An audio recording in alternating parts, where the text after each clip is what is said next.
お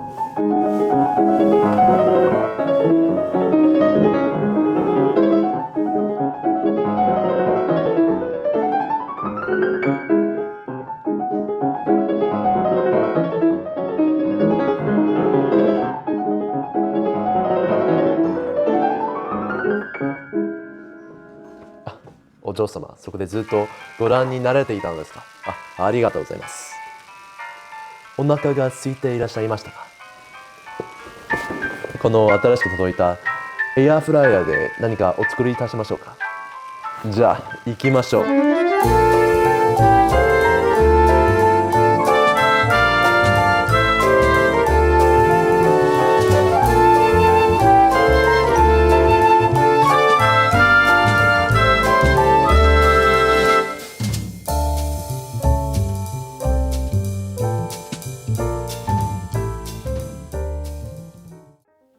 Hi, my name's Kai, and I got second place at the San Diego Regional. I went 7-1. I lost in the finals to a Rescue Ace Fiendsmith, and I'd like to get into the deck profile. I think it was a very good choice for me to play. It's one of the only decks that's not Malice and Ryzeal that I think is favorable into both matchups, going second.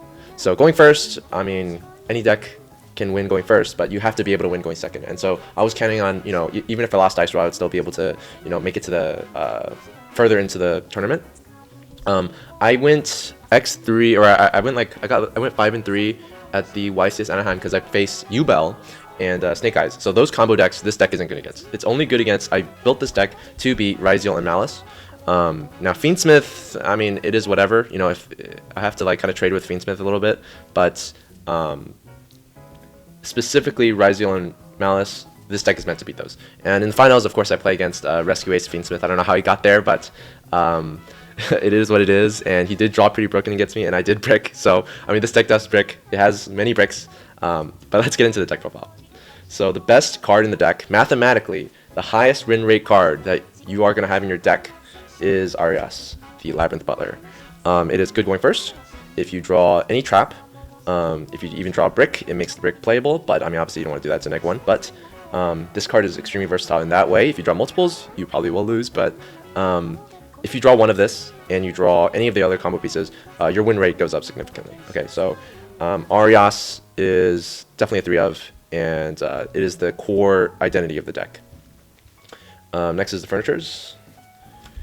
Chandraglier Stoby. At one point, this was an X-Rav, but I decided I needed to go second, and I needed to maximize the percentage of seeing the 2-card combos, furniture and Backjack, furniture and anything else. It's also engine. I'm playing less.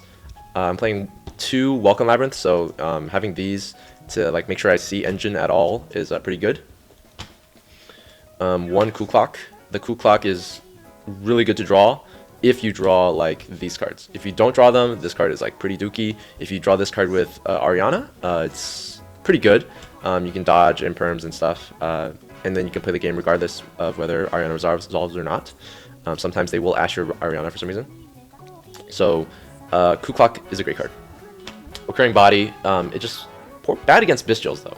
If you ever activate Coup Clock, Bestials will be live because you have to have a monster to activate the trap or whatever. So. Okay, let's get into the card economy section of the deck. So these are the cards I consider.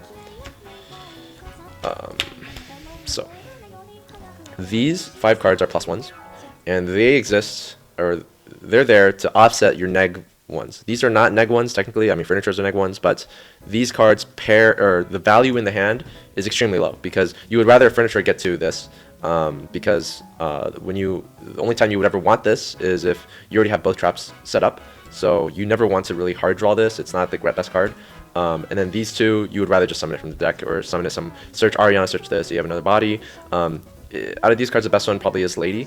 But these cards, they're not the highest value in the hand. Rollback is my favorite card in the game, but it will brick you sometimes.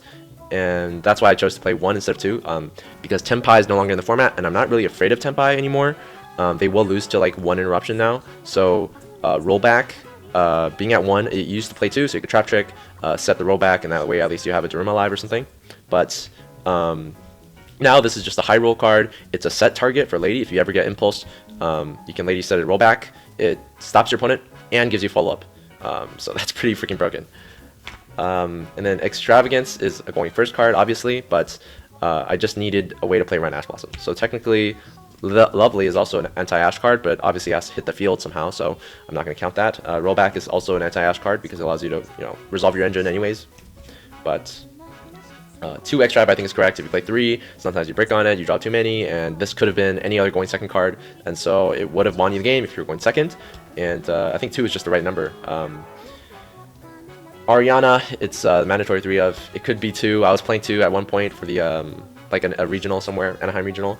I've decided, you know what, going first, you just need a normal summon, and a +1 is really nice. Being able to make Typhon with it is like okay. I mean, usually they Typhon pop it anyways, but if you have like this and a Arias in the grave, you go like normal summon effect search, they go Typhon pop, chain Arias to summon from grave. So either way, they got to get rid of both your bodies, or I mean, they got to like cross negate Arias, or else you make Typhon.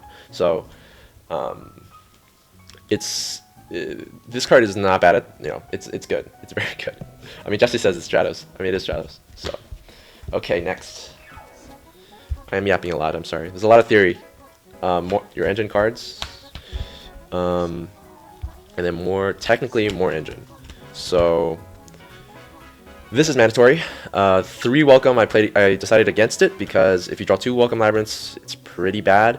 Welcome Labyrinth does not make the other Welcome Labyrinth live in any way. You have to discard it for furniture, but then what if you have a card you want to actually discard? So this card is just not great. Big Welcome, it's mandatory. You just need this to resolve.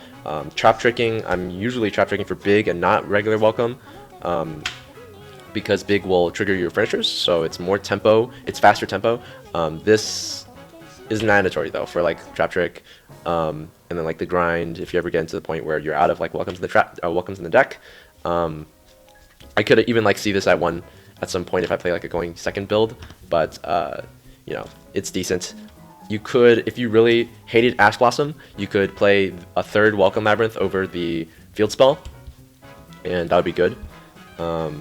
But I just believed in the furnitures, and I believe that my opponents are not going to draw Ash Blossom, or I'm going to play through an Ash Blossom, and that the field spell will win me more games than having a 3rd Welcome Labyrinth. And I brick less, so like if you draw this and a field spell, at least it's a pop 1. So Backjack. Some players are on 2, some players are on 0. I think you should play this card because it digs for traps and it digs for non-engine or engine. So this is very spectacular going first and second. Normal summon, you can make anima. You have body on the field. If you have big welcome, at least you can bounce something. It's a pop 1. It makes it into a pop 1. Backjack can equal Daruma. It could equal D-Barrier. It could even equal like Mischief of the Gnomes post side. It's decent. I could even sometimes post side I take 1 out because the traps, I either side out a lot of the traps for multi armies, then this card, you're less likely to hit. And if you're going to draw many cards anyways, you would rather have just 2. You don't want like 3 of these. The effects hard once. So normal summon this, make Typhon is also really nice because you go like Typhon effect, they go cross negate your Typhon, and then Backjack resolves, and then you set like 3, that's set 2. And then you stop your opponent on their turn, and then you crack back, pop their field, and then you win the duel from there. You set back your D-Barrier or something, and then, yeah. Fulos, a lot of the players who are topping are playing 3 in the main deck, and they're not playing any Backjack. I simply disagree. This card is not the best card in the deck, for sure, because you will go first, because Lab should go first. Your odds of seeing a going second play is actually like 40%. It's not even 60%. It's not even like more than 50%. So you will draw like traps. You will just draw traps, and setting for this format is just not cutting it. So Fuelos is, I mean, first of all, it trades with just an Ash Blossom, so you're not really getting the best value out of this. I mean, you're gonna have like 4 cards, and you have to go neg to discard to play your furniture. So yeah, what is that about? Fuelos is just there to pair with your other cards, so that you put pressure onto the field, and it baits Ash. That's it. I don't want to see 2 of these ever. Well, I mean, okay, you do want to see 2 of these going second, and if your opponent has playable. If they don't, you go like this. They go, okay, you have another one in your hand, or they go like Fiendsmith, like very minimal Fiendsmith. Then you're kind of screwed. So I think Fuelos is good. It's just not the best card in the main because I'm choosing to go first, and I will go first 50% of the time, and even some of the time it's gonna get Ash Blossomed. So There are better cards than this. For the traps, Trap Trick, best card in the deck. Well, not the best card in the deck, because you can brick on it. You can draw the, like, multiples, draw 2 of this, then it's like not great because this locks you into 1 trap for the rest of the turn. So, and you need Arias for it to be live. So Arias is the better card, but this card is up there. It's the best trap probably. Karma Cannon. This card is good into both Ryzeal and Malice. It's tempo. This just gives you tempo. It I mean against Malice it's removal because they have link monsters, but you don't even want them to get to the links anyways because they can Bistro banish the links and they come back. So this is more like stop your opponent as soon as possible, or like when they commit like 2 cards, I'd for sure activate this. But this also trades with Fiendsmith. You just set their well, you could set the Lurry even, and it's fair, but it's obviously not ideal. You want to save this for the Ryzeal cards, but sometimes you have no choice because like them making a Caesar would really ruin you. You could let them make Necroquip, but I don't want them to even summon Lacrima and get the trap in the grave or have too much of their engine rolling.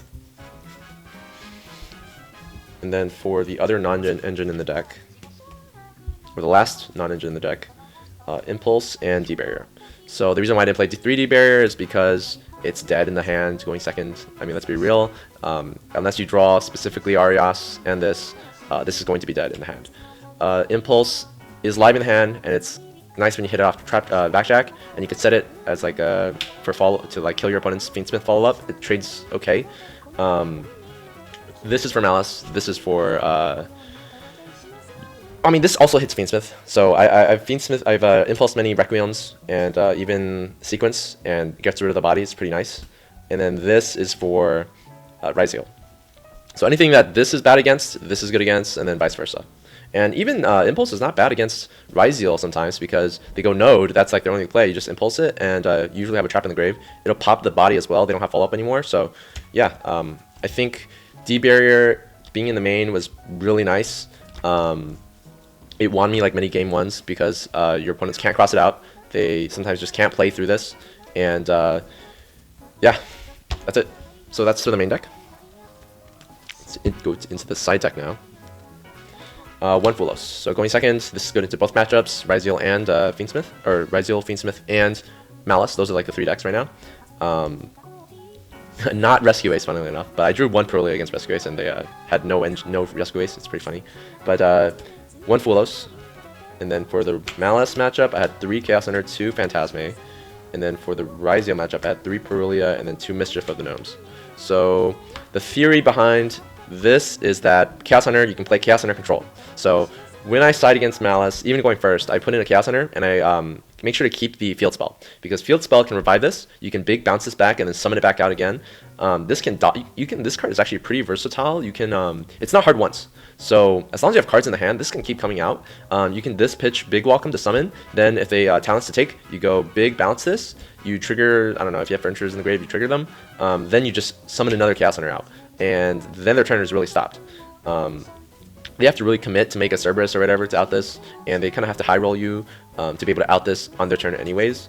Phantasme is like, it's good. It's a body, it draws.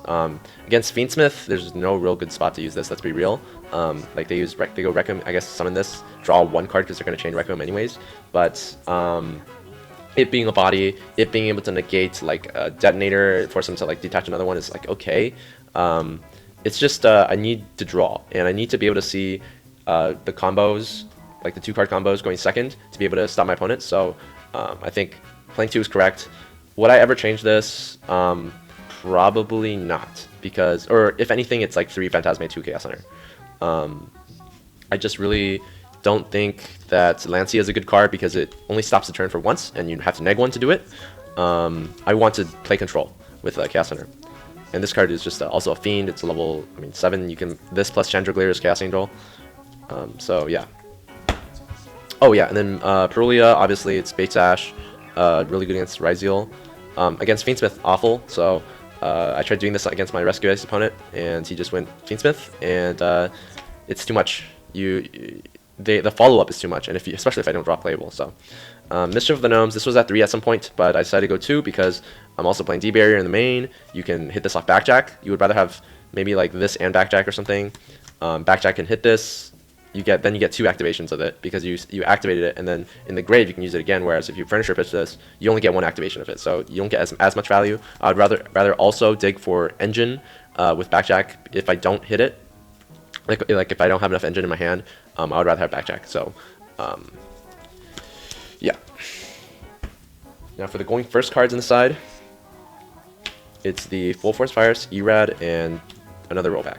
So if I suspect my opponent is on Harpies or Lightning Storm, like I think the striker players that play Thrust probably have it. So I would side I would side all this. So this is to set off Trap Trick. I mean, it's actually decent because if your opponent has Impulse, and like Impulse, Malice will have Impulse, you can like set this and then activate it, stop their turn, have follow up. So it's actually decent to draw, and I don't mind having it.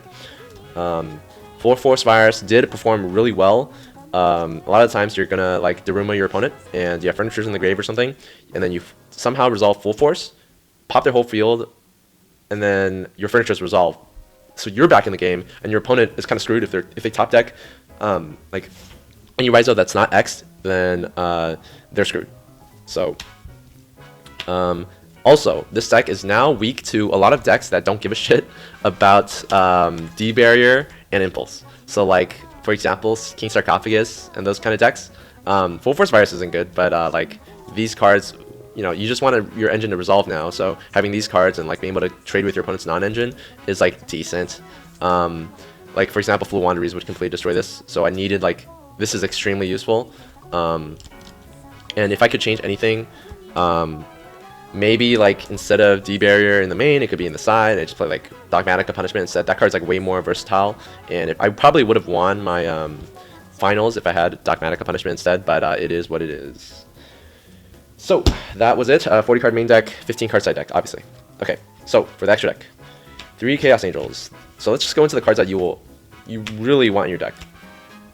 Like this. These are like the only cards you really want in your deck.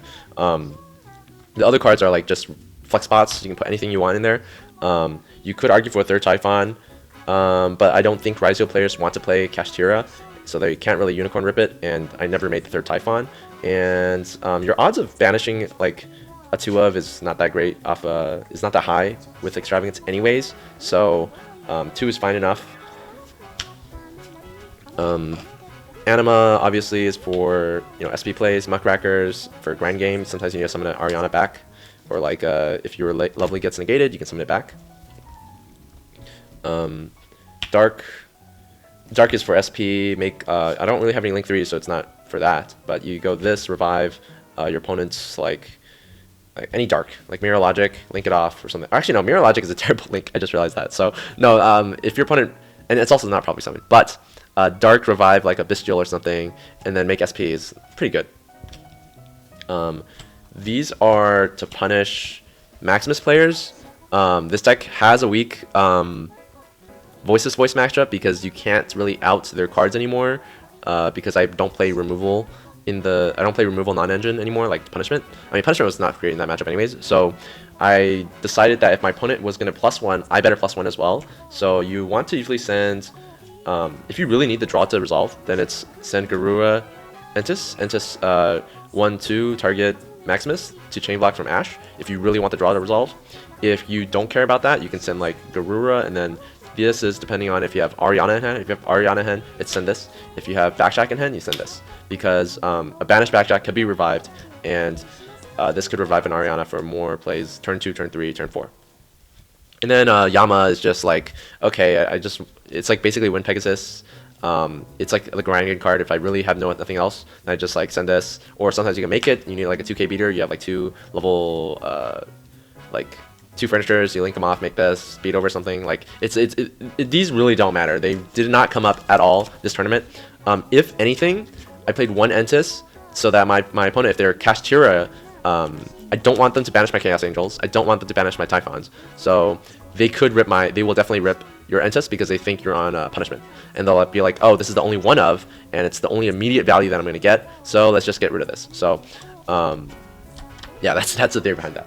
Okay, so that was the main deck, and that was everything. Thank you guys for watching. Shout outs to the guys at Project CCG. Shout out to JCS. Shout out to Eric at Core TCG. Shout out to my testing partners, Lily Murawski, Shout out to Sebastian Thomas, Nathan, Robert, the crackheads at Project CCG, and everyone. So thank you for watching this, and shout out to my girlfriend, Vivian. And yeah, have a great day. If you have any questions, feel free to comment, and I'll do my best to answer. All right. Also, the Labrynth white paper is probably going to come out. I'm going to write a white paper on how this deck interacts with everything, and the theory behind the math. I did write like a simulation algorithm with like the percentages and everything. You'll see the evidence behind it. Also, shout out to Jack Zoe. He's the reason why I even picked up this deck. He's like the OG who got second at YCS Raleigh. I met him like a long ass time ago, and I learned a lot from him. He introduced me to the Chinese Discord, and that's yeah, got me deeper into the game. And yeah, that's it. Thank you guys for watching, and see you guys later. All right.